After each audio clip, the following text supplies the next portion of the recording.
दोस्तों, भगवान बुद्ध का कहना है कि अगर इस दुनिया में सबसे ज्यादा कोई तेज हथियार है तो वो है हमारी जीभ, और अगर कोई सबसे ज्यादा डेंजरस वेपन है तो वो है हमारे शब्द जो हमारे मुंह से बोले जाते हैं और हमारी जीभ के द्वारा बोले जाते हैं। और इसीलिए एक कहावत बनी हुई है कि कमान से निकला तीर और जुबान से निकले शब्द कभी भी वापस नहीं आते हैं। और कई बार हमें बाद में अफसोस भी होता है कि काश मैं नहीं बोला होता, तो क्योंकि हमें कई बार जान ही नहीं पाते हैं कि कहाँ जगह सही जगह हमें कैसा बोलना चाहिए, और इसीलिए हमें बहुत सारे नुकसान होते हैं। पर अगर हम कई बार चुप रह जाते हैं तो हमें बहुत सारे फायदे भी होते हैं। तो इसीलिए तो कहते हैं दोस्तों, साइलेंस इज पावर, और चुप रहने के बहुत सारे फायदे हैं। आज हम उसी की ही बात करेंगे। हाय, मेरा नाम है सुनीता, मैं woman prosperity trainer, life skills and wellness coach हूँ। आज आपकी जिंदगी में फिर से एक वैल्यू एडिशन करने आई हूँ। अगर आपने अभी तक मेरी चैनल को सब्सक्राइब नहीं किया है दोस्तों, तो नीचे दिखे बेल आइकॉन को प्रेस करें, सब्सक्राइब करें, और अच्छा लगे तो आप लाइक भी कर सकते हैं और शेयर भी कर सकते हैं।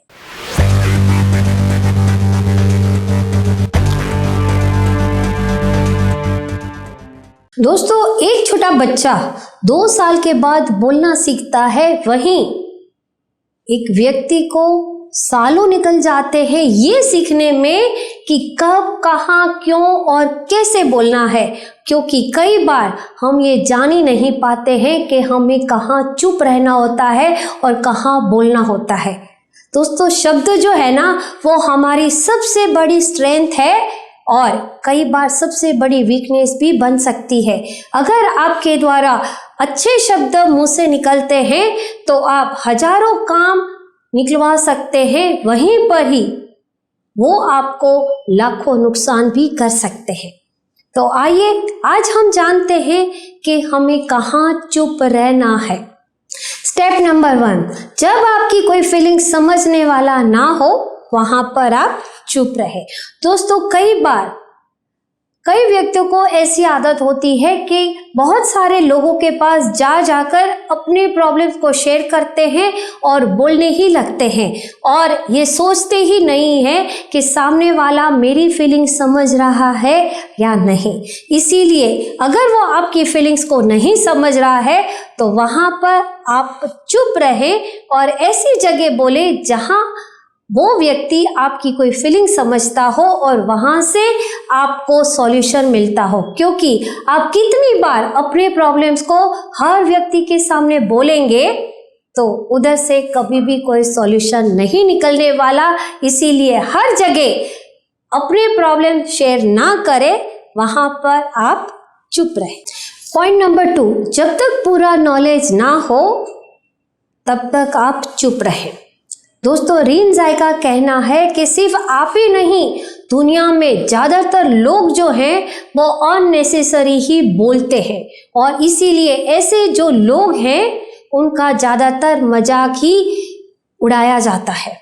दोस्तों, बहुत सारे लोगों को आदत होती है कि जब कई लोग इकट्ठे होते हैं उस समय उनको नॉलेज होता ही नहीं है, पर बीच में ही बोलते हैं मैं बताऊं, और जब वो बोलते हैं तब उनके पास आधा अधूरा ही नॉलेज होता है, और इसीलिए उनका मजाक भी उड़ाया जाता है।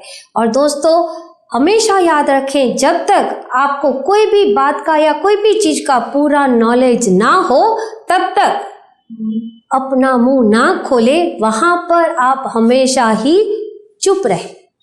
तीसरा पॉइंट, बोले कम और सुने ज़्यादा।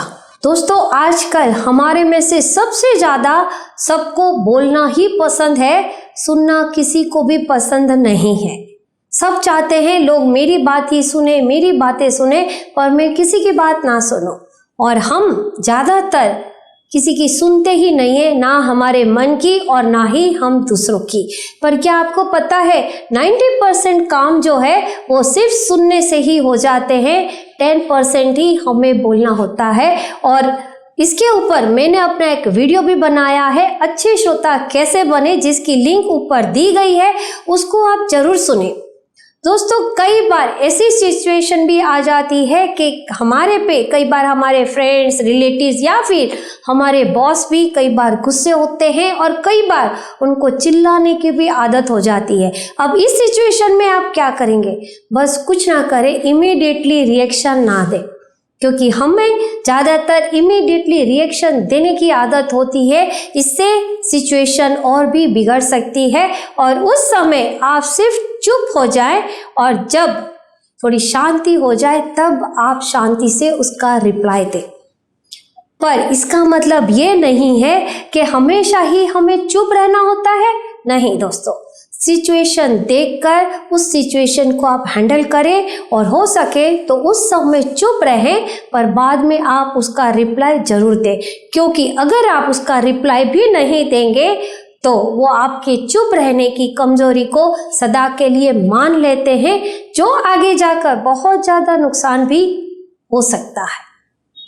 दोस्तों कहते हैं बुद्धिमान चुप रहते हैं, समझदार बोलते हैं और मूर्ख हमेशा बहस करते हैं। ये हमें देखना है कि हम हमारे को किस कैटेगरी में देखना चाहते हैं।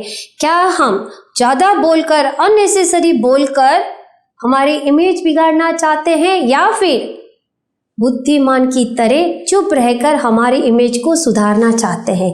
और इसके लिए आपको डेली थोड़ा मेडिटेशन करें, अपने आप के साथ जरूर बैठें, ताकि कई बार हमारे दिमाग में बहुत सारी एंजाइटी होती है, बहुत सारी नफरत भी होती है, बहुत सारा गुस्सा भी होता है, जिसकी वजह से हम अननेसेसरी बोलते भी हैं।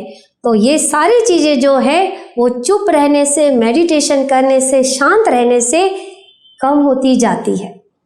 दोस्तों ज़्यादा और अननेसेसरी बोलने से हमारा दिमाग क्लटर होता है और हमारा फोकस भी हटता है, और जब हमारा फोकस हटता है तो हम जो पाना चाहते हैं और जो मंजिल पर जाना चाहते हैं उसे हम नहीं पा सकते और वहाँ तक हम पहुँच भी नहीं सकते हैं। और इसीलिए अपने फोकस को सही बनाना है तो अननेसेसरी ना बोले और सोच समझकर बोले।